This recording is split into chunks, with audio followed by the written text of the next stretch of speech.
Theater's a type of performance that's been around forever, dating back to ancient Greece. Throughout its lifespan, it served many different purposes, whether they be religious ceremonies, a means of entertainment, a way to educate the people, or inspire creatives to push the boundaries of art. Theater is multifaceted, and it's one of the best means of storytelling we have. It can capture a life, a story, a moment in which the audience can live on stage with the characters. It can also capture moments of change, unrest, and upheaval in society, and it can work as a way to challenge our larger social problems. This is what we're going to look at today: the intersection of theater and politics. It's no surprise that we live in very turbulent times, and that politics tends to be at the forefront of all of our minds, especially here in America with everything that's going on. Whether that be the constant news about the foreign atrocities that are being displayed to us all the time, or even domestic problems such as the illegal ICE raids we see across the country. It's very hard to be politically apathetic at this point, although some people do still try. It's something we got to think about constantly, and we're not the only people who are living or have lived through turbulent times. This is where we can look at the history of theater and see how it not only served as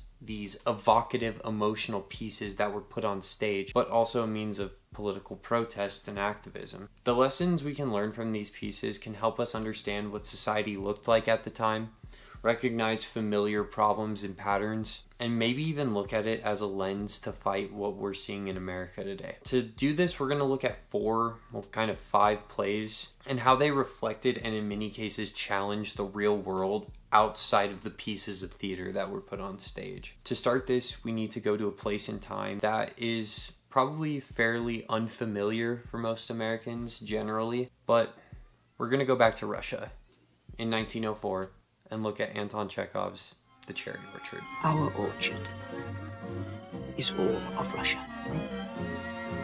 And he will use you, vanity. He will use you again like a... He will, he is a worthless... You, what are you, 30? What do you know? What could you possibly... You of all people are like some child still. Was the cherry orchard sold? Yes. Who bought it? I did. But before we do that, let's take a quick look at the political lens in which this play was developed. A major change in theory that happened in Russia during the time was in 1861. The Tsar Alexander II emancipated the serfs for the first time in the history of the Russian monarchy. In practice, it didn't really change the lives of the former serfs and their families, and so a bunch of political unrest ended up leading to the assassination of Alexander II. This led to the rule of Alexander III, and he was not a very good guy. He pushed a ton of nationalist ideology, including only teaching Russian in schools. He was also super anti-Semitic and encouraged pogroms across the country. This all ties together, I promise. These atrocities and just terrible living conditions led to this huge loss in faith in the Russian Empire's monarchy. Then Tsar Alexander III just died out of nowhere, and so his completely unprepared son Nicholas II was sort of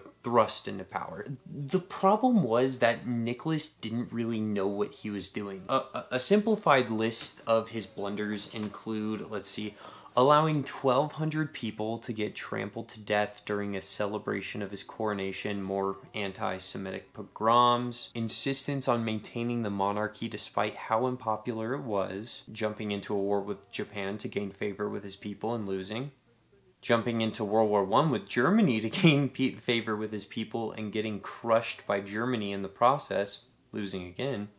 But arguably the most consequential failure during his reign that would actually end up leading to the end of the monarchy was Bloody Sunday. This was when unarmed civilians went to the Winter Palace to protest unfair working conditions and were gunned down by Russian guards. This was the spark that led to the revolution of 1905, which led to Nicholas II creating the Duma. It was a democratic governing body that was supposed to represent the working people of Russia, but in reality, it didn't really do anything. Kind of like the Democrats in the Senate right now or something, you know? There was a lot of distrust in the country that built up between Bloody Sunday and all the deaths in World War I that led to revolt and revolution across the country. This led to Nicholas giving up power and transferring that power to the Russian provisional government. ending the monarchy. So about 7 months later, the Bolsheviks, led by Vladimir Lenin, forcefully took over the Russian government and established the Communist Party of the Soviet Union, thus creating the Soviet Union, led by Vladimir Lenin, with help primarily from Leon Trotsky and Joseph Stalin. The reason for their popularity was their pro-working class ideals and policies. And once they held power, they pushed towards a worker-focused socialist country. Now, where that ended up is a little bit more complicated, but that's where we'll stop. Now, let's take a look at the cherry orchard and see how the world we just talked about was reflected in the play. So the play is basically about this wealthy Russian woman named Lubov, and her returning to her estate that she has to sell. She has to sell it because she lost all of her money, and selling the estate is her only way back to financial stability. I'm going to be brief with the description, so if you'd like a full breakdown or just to see or read any of the plays I'm talking about, I'll either have links to videos of the plays for you guys to watch or links to read or buy the text. Anyway, Lubov has a daughter named Anya and an adopted daughter named Varya. Anya is young and she's super infatuated with Peter Trofimov, who's considered this like eternal student wanderer type of guy. And he continuously like has these super impassioned speeches about his ideology. And think of something else, Anya. Your father's father, and his father, and his, were owners of serfs. They owned human lives, Anya. Lopakin is a friend of the family's. In the beginning, he's the person who lets the family know that the estate needs to be sold, but he actually ends up betraying them and buying the estate himself. This is a total shock to Lubov. Was it sold? Yes. To whom?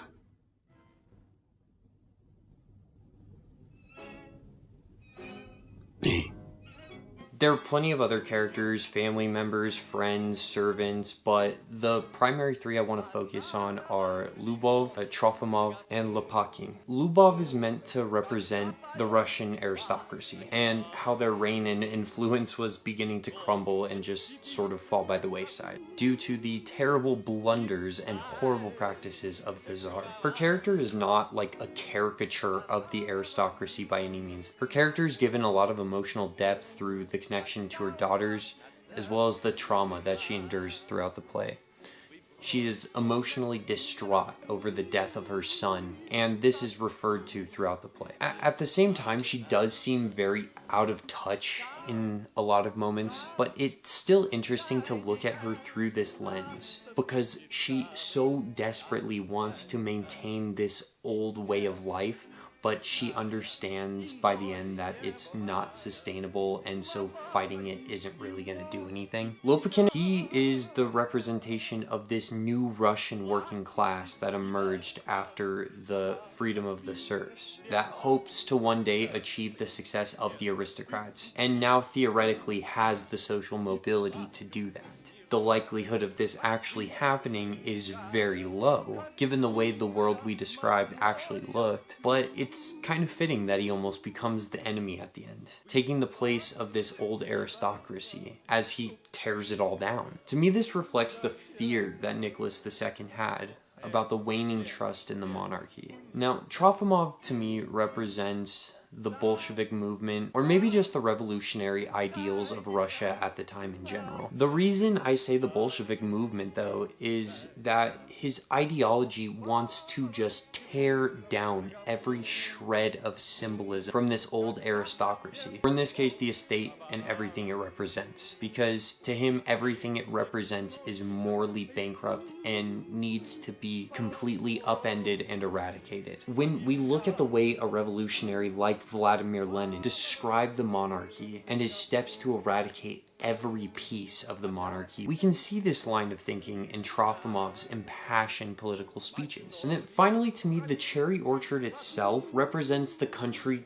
being just completely torn apart and destroyed for something entirely new. And while yes, this was written before the Russian Revolution, to me, it's a clear indicator that a revolution of this magnitude was just on the cusp of happening, and the playwrights of this era seem to make analogies of this growing tide shift. For these reasons, I think of this play more as a political time capsule. It might be a form of political protest against the Tsarist government, but at the same time, this was created during a time of a lot of czarist censorship, in which many of Trofimov's lines were censored by the government. Then after the October Revolution, the play actually became very favorable with the Soviet Union and the Communist Party, likely from the play's perspective and the means in which it depicted change in the political climate of Russia. The themes of this play are important today because we see history repeating itself with a modern leftist movement, a push towards the end of imperialism, neoliberalism, and fascism in our current administration. It sort of echoes the movements of the Bolsheviks and the revolutionaries during this time, and while the end goal may not line up exactly with the world that this play was from and what the Russians were trying to achieve, to me it's an interesting look at the cyclical nature of history that shows how something as old as the Russian Revolution can still hold a lot of weight in today's political landscape. And of course the rise of communism in Russia would shape a lot of the political action and discourse across the world for the next 50 plus years. And the fear of the spread of communist ideology that reshaped Russia will be a point of focus in some of the other pieces that we talk about moving forward. So with that, let's move on to our next piece. Welcome, bienvenue, welcome. Fremde, étranger, stranger. Glücklich zu sehen, je suis enchanté. Happy to see you like Wednesday. Willkommen, bienvenue, welcome. Im Cabaret, au Cabaret, du Cabaret. Cabaret might be the most politically poignant musical ever. I'm someone who has historically not enjoyed musicals at all until I saw Cabaret, and I was like, oh my god, I didn't even realize you could do it like this. It's so heavy and so real, and it is harrowing. A play set during the rise of Nazi Germany. It's an unfiltered look into the rise of fascism, political apathy, and how bigotry, when unchecked, goes from a hateful ideology to social policy, just like that. But first, the cultural context of the world that this play lives in. And unfortunately, as we know, it's a real dark world. After World War I, Germany was left in a state of major downturn due to their massive defeat and surrender to the Allied forces. This included the Versailles Treaty, which resulted in a huge reduction in Germany's massive legal military size and arms output. They also lost a huge portion of their territory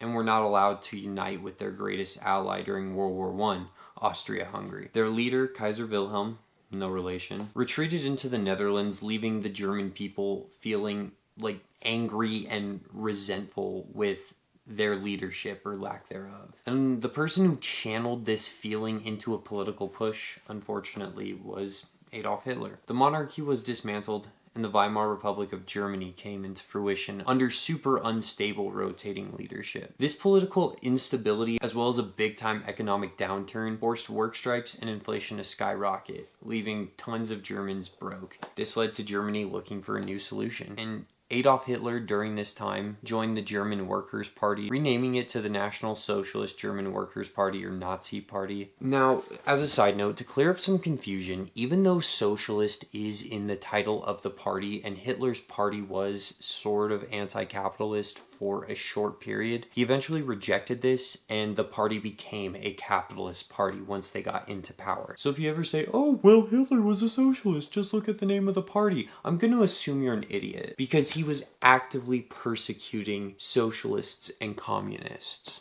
Anyway, apologies for the rant. It is just something that I hear all the time that really frustrates me. So Hitler's first push for political power was a failed coup in Munich, known as the Beer Hall Push. God, I hope I'm pronouncing these things right, man. He was arrested, and while in prison, he wrote Mein Kampf. It's his manifesto in which he blames the Jews and communists for the struggles of Germany and thinks that they're the reason that Germany was left in the state that it's in. After he left prison, the economy had been rebuilt to a place of stability and even some prosperity during the golden age of the Weimar Republic. This golden age, of course, led to extremists like the Nazis becoming very unpopular. Unfortunately, this golden age during the 1920s was predicated upon financial support from the United States.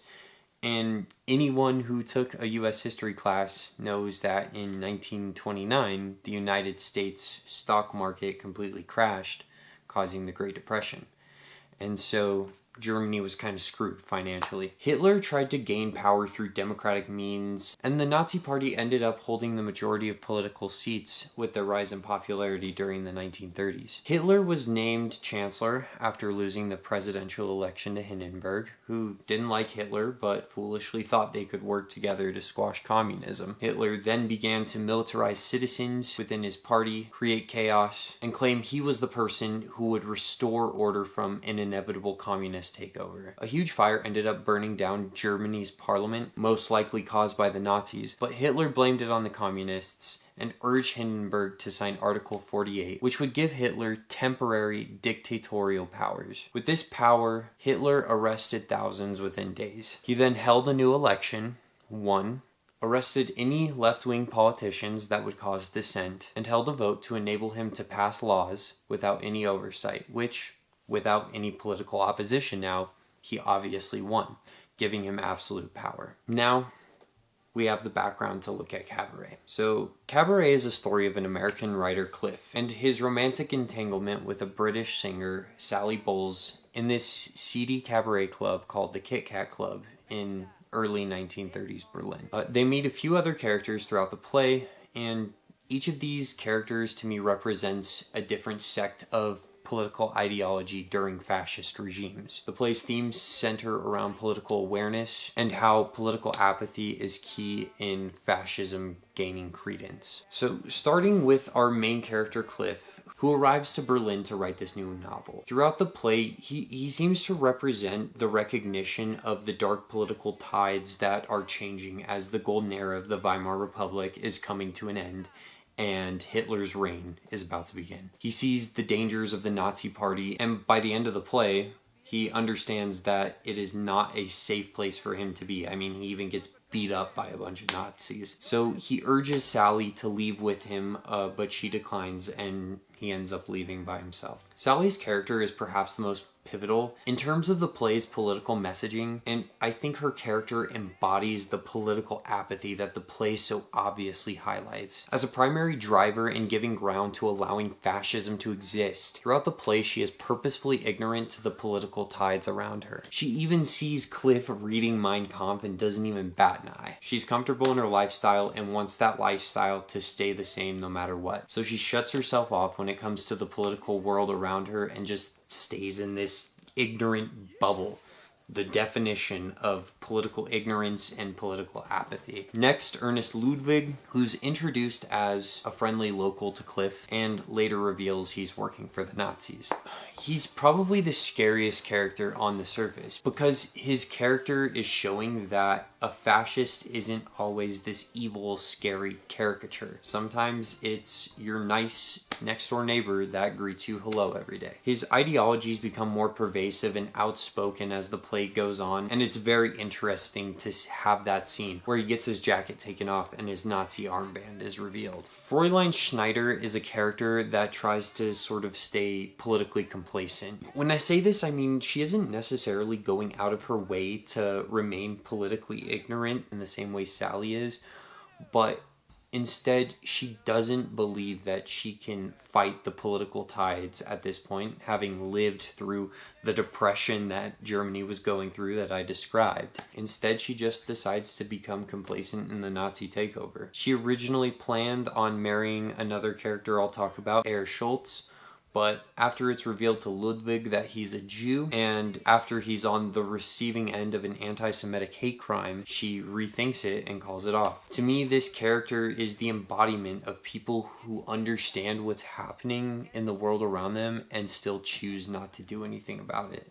I think they do this to protect themselves, hoping that they won't be on the receiving end of the violence that fascism brings. This is another form of political apathy, but instead of an ignorant political apathy, it's having all the fight just drained from you. This character to me is so impactful because I'm sure we know plenty of people like this. They understand the world around them. They get what's happening, how truly evil and fucked up everything is, but they just decide to ride the wave instead of making change. And that is one of the most frustrating things of all. Herr Schultz is the person who's on the receiving end of pretty much all of the hate in the play. He has his wedding called off after a Nazi suggests that Schneider shouldn't go through with it on account of Schultz being Jewish. He's also, like I said, on the receiving end of an anti-Semitic hate crime.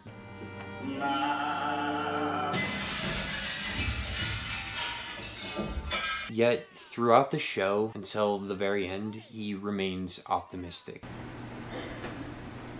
It is not him. Children on their way to school. This is one of the most devastating parts of the show, because you 100% understand the fate that probably will lie in store for him, and yet he continuously looks on the bright side and hopes for the best. Optimism is a wonderful perspective, of course, but this play, without apology, shows us that optimism isn't ever enough when it comes to fighting fascism. Finally, the MC to me is the most interesting character, because when we look at what him and his musical numbers tend to represent in the play, his character and the Kit Kat Club as a whole is like this complete juxtaposition to the ever-growing danger of the world outside. This is a place of life and performance and fun and color, and the outside world is just horrible and filled with hate. A lot of the musical numbers in the show feel like a distraction from the world around them. And so it's interesting to see how that outside world begins to infiltrate the club and the club's music. The most striking example of this is the song If You Could See Her, a song in which the MC dances with a gorilla and obviously has a relationship with the gorilla, wishing that the audience could see her as he sees her. The very last line of the song is, That if you could see her, so my eyes.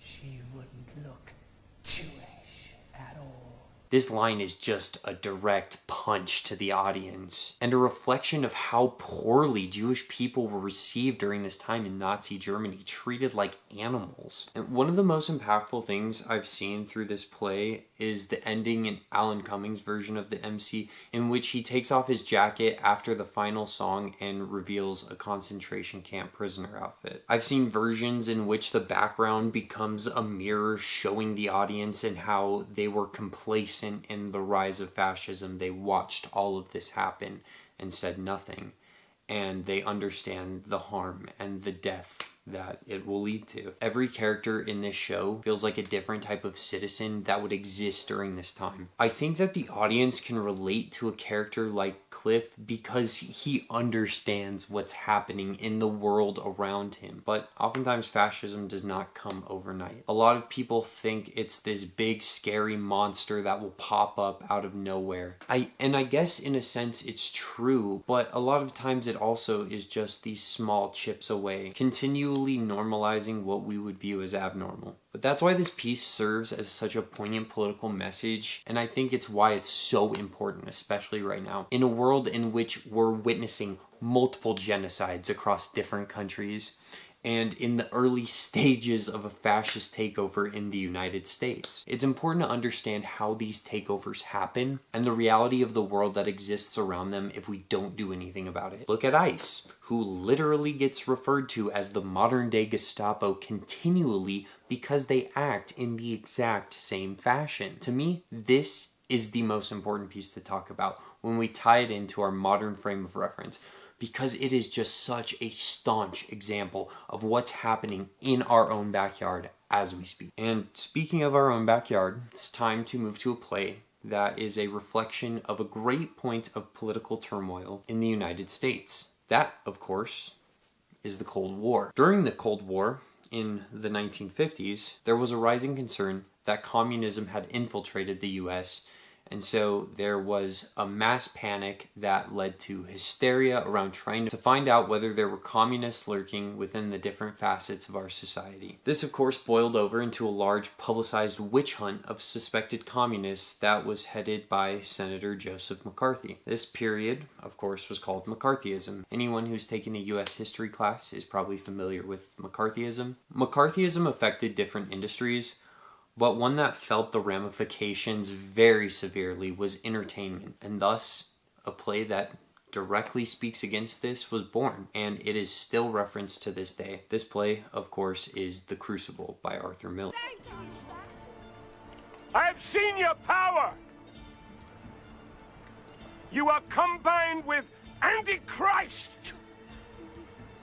You will not deny it. Excellency, this I man have is... nothing from you, Mr. Hale. The Crucible is a play about the Salem witch trials in which a group of young girls are accused of witchcraft after they're found dancing around in the woods. They're led by a young girl named Abigail Williams. Throughout the play, we see these religious figures in the town try to find out who the witches are that are hidden among their ranks. The town is confused and frightened as one of the girls enters a coma-like state. Abigail Williams decides to start accusing other people of witchcraft, and this inevitably ends up to them getting killed. The main character of the play, John Proctor, gets caught in the middle of these accusations when his wife becomes one of the accused. John Proctor is the main character of this story, and he is pretty clearly a representation of justice and reason within the play itself. He is by no means a perfect character though, and he is revealed to have had an affair with Abigail Williams, who, by the way, was like 16 or 17 at the time. We'll get back to that later for sure. He does feel deep guilt for this though, and he's put in a position in which he must either lie to save his own life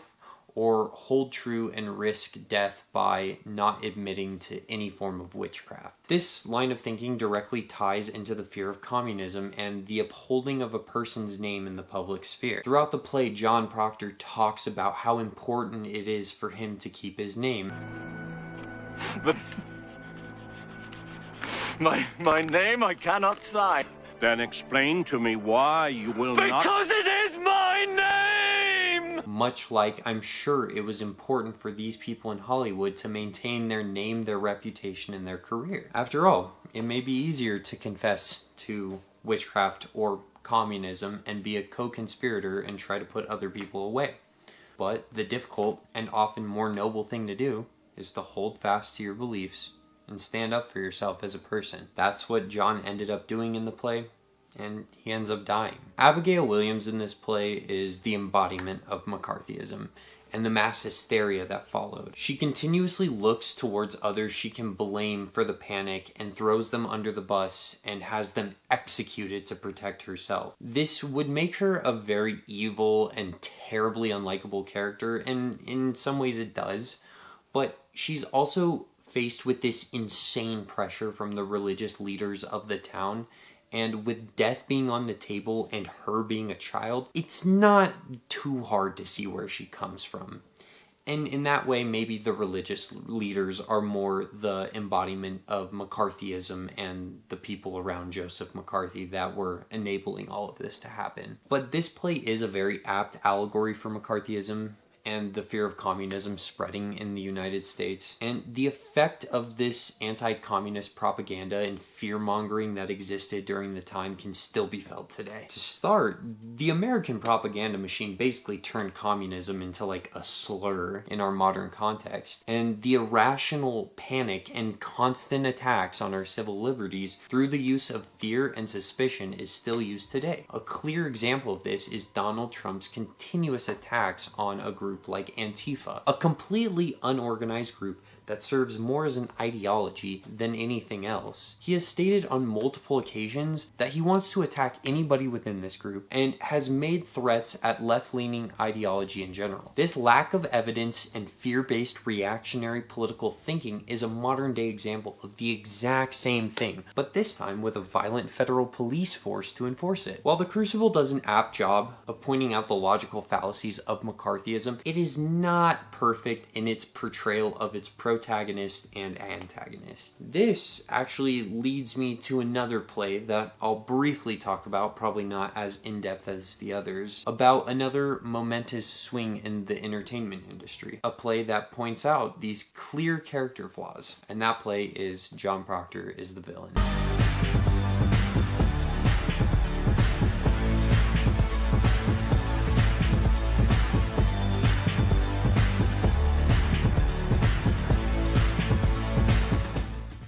This play takes place in Georgia in 2018 during the peak of the Me Too movement. The majority of this play takes place in a school's 11th grade English class. Carter Smith is the teacher of this English class, and he assigns the class to read The Crucible. The play follows 5 girls, including one girl named Shelby, who recently returned to the school after an extended absence that isn't really explained. In the play, it's revealed that one of the girls, Ivy, her dad was accused of sexual assault. This leads to an ideological debate as to whether the whole Me Too movement is just a witch hunt or something very important that needs to happen. During the course of the semester, the class continues to talk about the Crucible and challenges many of the perspectives around the different characters, especially Abigail and John. Abigail is treated with a lot more empathy, and John is looked at through a way more critical lens. In a particular debate, Mr. Smith is trying to explain why John Proctor is heroic in his actions and noble in his cause, and Shelby is constantly butting heads, challenging him in a very uncomfortable way. Shelby continues to escalate while Mr. Smith continues to be on the defense, and the peak of this scene is when it's revealed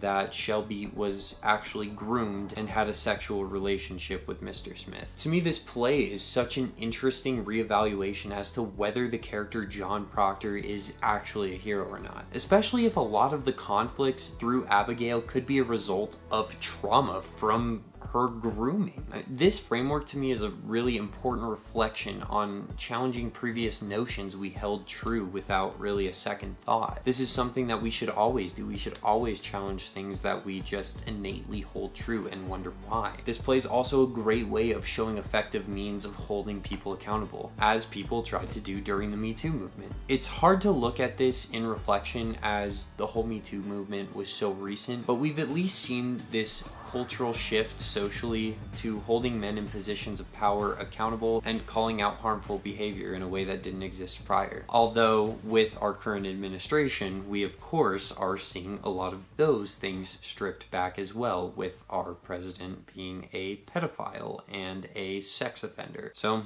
1 step forward, 2 steps back, I guess. This leads us to the final play I'm going to talk about, which is Eureka Day. We're definitely going to have to postpone the 7th grade a cappella concert this year because with maybe 100 of our students impacted by the quarantine, there's just no way to rehearse. But first, we gotta set the scene. So while this has always existed, recently there's been a lot of alternative beliefs, especially online, that vaccines cause more harm than good in people. And so some people have chosen to use their platform to actively advocate against vaccine use, especially in children. There was a growing but unsubstantiated fear that vaccines caused autism along with other health problems. And so there's been niche online circles that were very staunchly against the use of vaccines. This blew up into a somewhat mainstream position that was co-opted by the right after the lockdowns and vaccine mandates following the COVID outbreak in 2020. This was a position that combined, as stated previously, the growing fear of vaccines and their long-term health effects and the perceived erosion of personal freedom through the mandatory taking of vaccines. And it turned into a fairly mainstream right-wing political ideology. This play was written before the COVID outbreak, but to me this is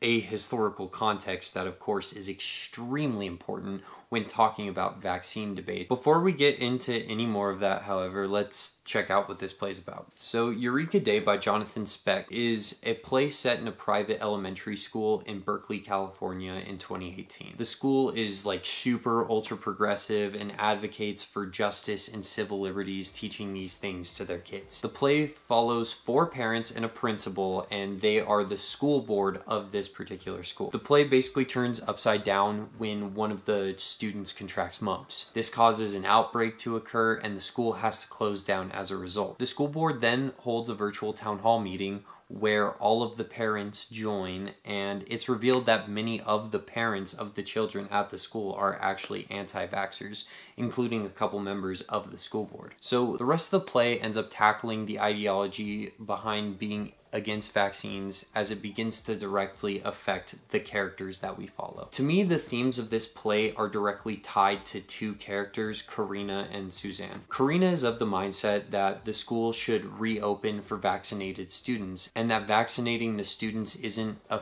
freedom of individual liberty, but a matter of public safety. She tries to approach Suzanne, who is anti-vax, from a place of empathy and understanding, and she explains why this is the logical way forward for the school and the community. Suzanne's ideology is born out of trauma, as she lost the child at a very young age and blames it on vaccines because the child's symptoms started right after they had gotten their vaccines. This shows a lot of the reasoning behind this particular ideology and how emotion can lead to forms of logical fallacies. And it shows empathies toward the characters that hold this ideology. That being said, Suzanne continues to refuse to make concessions in her beliefs despite the empathy and encouragement of everyone around her, and ends up being removed from the school board entirely by the end of the play. I think this play is very interesting in humanizing the people and understanding their ideology, but not excusing it or justifying it by any means, and also showing the ramifications of this ideology when one of the main characters, Eli, his child ends up in a coma after contracting mumps. To me, this play shows the human element of where these ideologies come from, and to me that's what makes it such a strong piece of art that highlights political awareness and education, especially because in recent time this position has been taken by right-wing politics and continues to be normalized through putting people in positions of power that hold these ideologies. Look at a figure like RFK, who's essentially built his entire political platform off name recognition and this ideology. And having someone like our president endorse and support him and appoint him as the Secretary of Health and Human Services just further legitimizes these ideas. And a reason for this play being so politically important is because we pretty much all saw how this ideology came into the mainstream. And this shows us how dangerous views can go from